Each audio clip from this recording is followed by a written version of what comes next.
сақырымды түсірсем жаңағыдай. Бірақ осы заттың ар жағында, үлкен чоң международный бизнес жатыр. Біреу көреді, біреу көрмейді. Біреу естиді, біреу естімейді. Енді бүгін сіздерді осында шақырып алып келіп, қолдарыңызға бір мүмкіншілік ұстатса. Сол мүмкіншілікті ала отырып, мысал үшін, қалай тұрмысыңызды, жағдайыңызды өзгертуге болар еді. Неге бұл бизнеспен айналысуға болады дейтін болсаңыздар, ең бірінші қосымша табыстың түрі ретінде. Дополнительный доход. И ваша работа там ничего не мешает. Не надо на начальника крест ставить.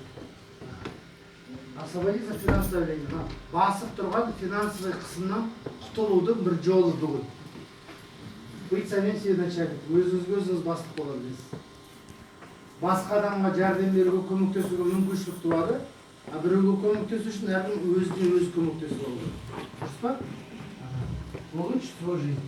Кішкене тұрмысыңызды, жағдайыңызды өзгертуге бір септігін тигізетін кәсіпкерліктің бір түрі бүгінгі таңда. Енді мына жерде екі бизнес көрсетіліп тұр. Мынау дәстүрлі кәсіпкерлік, традиционный бизнес.